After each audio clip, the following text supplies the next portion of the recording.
अस्सलाम वालेकुम, welcome back. आज के लेक्चर में डिस्कस करें joints and its types.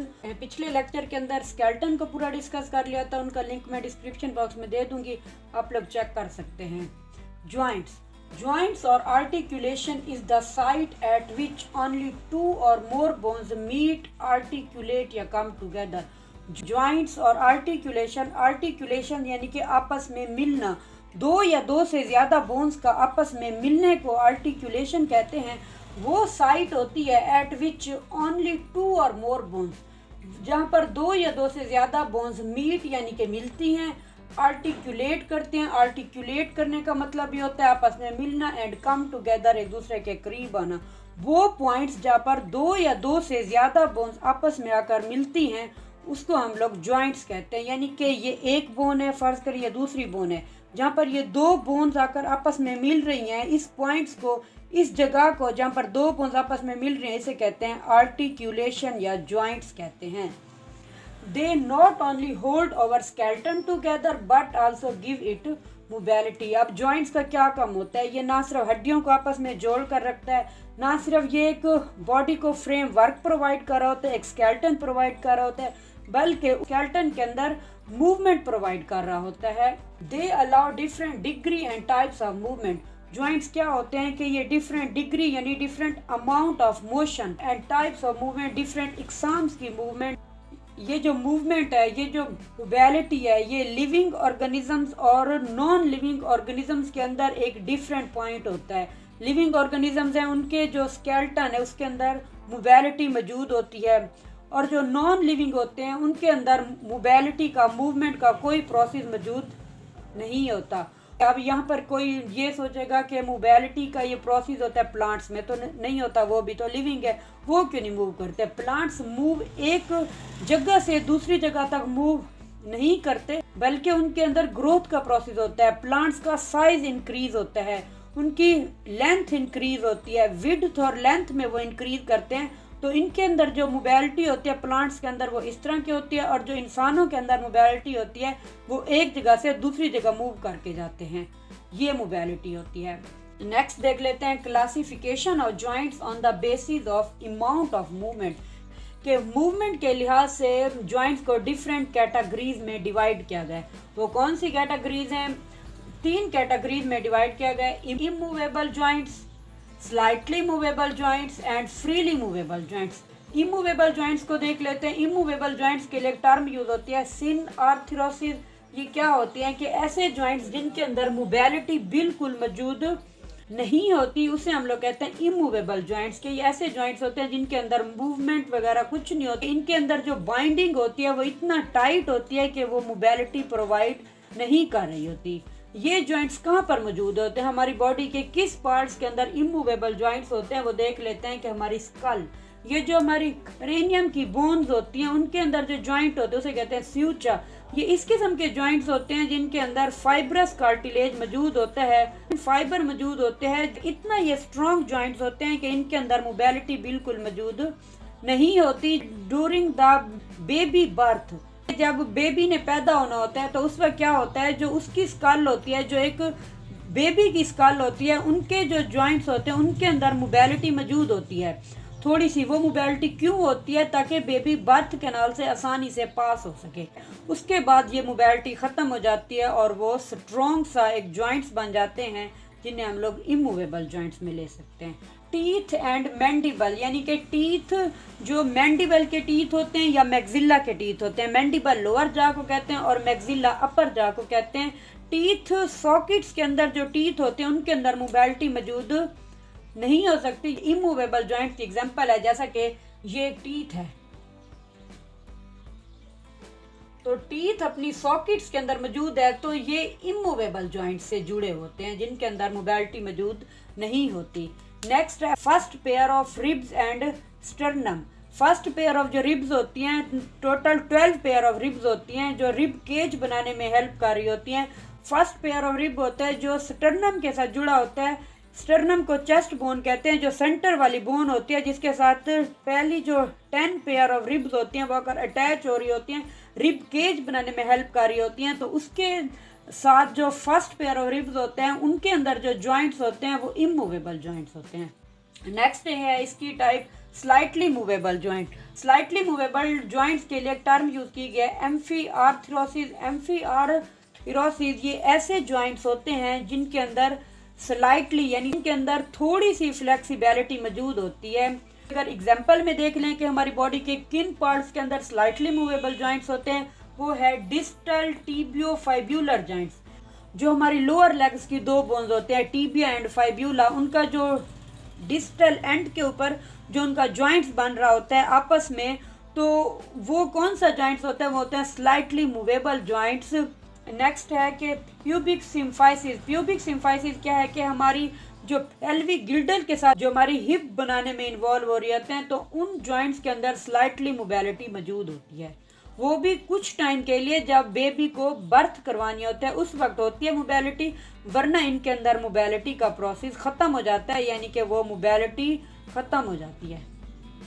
Next है freely movable joint. Freely movable joints ऐसे जॉइंट्स होते हैं जो फ्रीली मूव कर सकते हैं, यानी कि जो आज़ादाना तौर पर मूव कर सकते हैं, जिनके अंदर मोबिलिटी का प्रोसेस मौजूद होता है फ्रीली तौर पर, उसे हम लोग फ्रीली मूवेबल जॉइंट्स कहते हैं। फ्रीली मूवेबल जॉइंट्स के लिए टर्म यूज होते हैं डाईआर्थरोसिस। इसके ये हमारी बॉडी के किन पार्ट्स के अंदर मौजूद होते हैं, हमारी एल्बो, हमारे शोल्डर और जो एंकल के जॉइंट्स होते हैं वो फ्रीली मूवेबल जॉइंट्स पर मुश्तमिल होते हैं। एल्बो यानी कि जो ह्यूमरस का डिस्टल एंड और जो रेडियस और अल्ना का जो प्रॉक्सिमल एंड होता है, ऊपर वाला एंड होता है, जो उनके दरमियान जॉइंट बन रहा होता है, जिसे हम लोग हिंज जॉइंट कहते हैं, वो फ्रीली मूवेबल जॉइंट होते हैं। और दूसरा है शोल्डर। शोल्डर जो ह्यूमरस का प्रॉक्सिमल एंड होता है, जो स्केप्यूला के साथ बॉल एंड सॉकेट जॉइंट बना रहा होता है। एंकल के जॉइंट्स। एंकल के जॉइंट भी फ्रीली मूवेबल जॉइंट्स होते हैं। जो हमारी लोअर लेग की टिबिया एंड फाइब्यूला का जो डिस्टल एंड होता है, वो 7 टॉर्सल्स के साथ मल्टी स्टेज जॉइंट बना रहा होता है, जिसे हमारी एंकल बनती है, वो भी फ्रीली मूवेबल जॉइंट्स होते हैं। यानी कि हमारे पाँव के जॉइंट्स, ये जो पाँव बन रहा होता है, वो फ्रीली मूवेबल जॉइंट। नेक्स्ट देख लेते हैं classification of joints on basis of structure. Structure के बिना पर जॉइंट्स को क्लासीफाई किया गया है 3 कैटेगरीज के अंदर: fibrous joints, cartilaginous joints and synovial joints. पहले हम लोग देख लेते हैं फाइब्रस जॉइंट्स को। फाइब्रस जॉइंट्स, इसका नेम शो कर रहा है कि इसके अंदर फाइब्रस कनेक्टिव टिश्यूज मौजूद हैं। फाइब्रस जॉइंट्स ऐसे जॉइंट्स होते हैं जो कोलेजन फाइबर्स पर मुश्तमिल होते हैं। ये दो बोन्स जिस पॉइंट पर आपस में मिल रही हैं, जो जॉइंट बन रहा होता है, उस जॉइंट्स के दरमियान फाइब्रस कार्टिलेज मौजूद होता है। जैसे ये दो बोन्स आपस में मिल रही हैं, इनके दरमियान फाइब्रस कार्टिलेज मौजूद है। फाइब्रस कार्टिलेज को हम लोग इमूवेबल जॉइंट्स भी कहते हैं। ये ऐसे जॉइंट्स होते हैं जो इमोबिलिटी यानी कि मूवमेंट प्रोवाइड नहीं कर रहे होते हैं।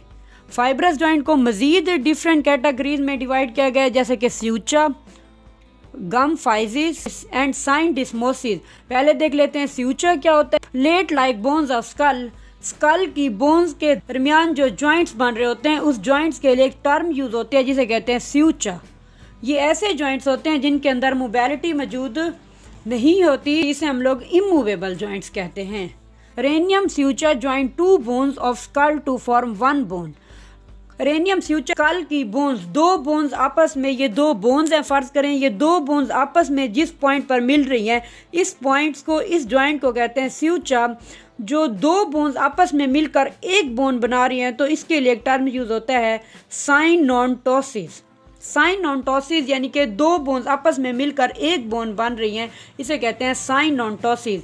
जो इन्फेंट्स के अंदर जो स्कल की बोन्स होते हैं, उनके अंदर फ्लेक्सिबिलिटी मौजूद होती है। वो फ्लेक्सिबिलिटी क्यों होती है? ताकि इन्फेंट्स ने, बेबी ने बर्थ कैनाल से पास होना होता है, इसीलिए उसकी स्कल के अंदर मोबिलिटी मौजूद होती है थोड़ी सी, ताकि वो एक नैरो सा पैसेज वे होता है जिससे वो आसानी से गुजर सके। अब ये फ्लेक्सिबिलिटी क्या है कि जो फीटस की क्रेनियम की बोन्स के दरमियान कार्टिलेजिनियस मेम्ब्रेन मौजूद होती है, जिसे हम लोग कहते हैं फोंटेनेली। ये फोंटेनेली क्या होती हैं? एक गैप सा होता है, एक मेम्ब्रेन सी होती है जो फीटस की स्कल्स की जो बोन्स होती हैं उनके दरमियान मौजूद होती है, जो उन्हें फ्लेक्सिबिलिटी प्रोवाइड कर रही होती है।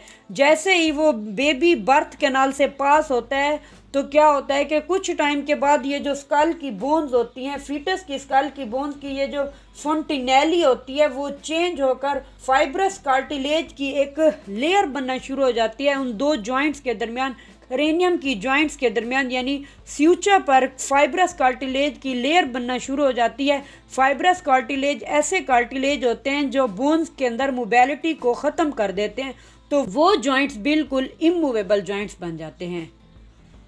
और दूसरी ये मोबिलिटी किस लिए होती है स्कल की बोन्स के अंदर इन्फेंट्स की, ताकि जो ब्रेन का साइज़ होता है, बेबी की ब्रेन का साइज़ इंक्रीज़ हो सके और स्कल का साइज़ भी इंक्रीज़ हो सके। तो कुछ टाइम के बाद ये मोबिलिटी ख़त्म हो जाती है, जैसे बेबी ग्रो करना शुरू कर दे। सेकंड देख लेते हैं गम फाइजिस। गम फाइजिस नेम शो कर रहा होता है कि गम से निकला है। गम फाइजिस यानी कि गम्स हमारे जो टीथ जो सॉकेट्स होते हैं उसे कहते हैं। तो joints between teeth and socket, teeth और सॉकेट्स के दरमियान के जो जॉइंट्स होते हैं उसे कहते हैं गम फाइजिस, जो कि फाइब्रस कार्टिलेज पर मौजूद होते हैं, जो फाइब्रस कनेक्टिव टिश्यूज़ पर मौजूद होते हैं, जो कोलेजन फाइबर पर मौजूद होते हैं, जो इमूवेबल जॉइंट्स की एक एग्जांपल है। इमूवेबल जॉइंट्स होते हैं जैसे ये जॉइंट्स मैंने पहले भी बताया कि ये टीथ हैं, हमारे टीथ अपने सॉकेट, ये उनके सॉकेट हैं। तो हमारे टीथ जो सॉकेट के दरमियान में मौजूद हैं, जो इनके अंदर जॉइंट्स बन रहे होते हैं, वो गम फाइजिस जॉइंट हैं, जो फाइब्रस कार्टिलेज जॉइंट्स होते हैं, जो इमूवेबल जॉइंट्स होते हैं। The periodontal ligaments is fibrous tissue that connects the tooth to sockets. Periodontal ligaments एक टर्म यूज़ होती है कि लिगामेंट्स होते हैं जो टीथ को सॉकेट्स के अंदर कनेक्ट कर देते हैं, जो फाइब्रस टिश्यू पर मुश्तमिल होते हैं, जिसकी वजह से टीथ अपने सॉकेट से मूव नहीं कर सकते।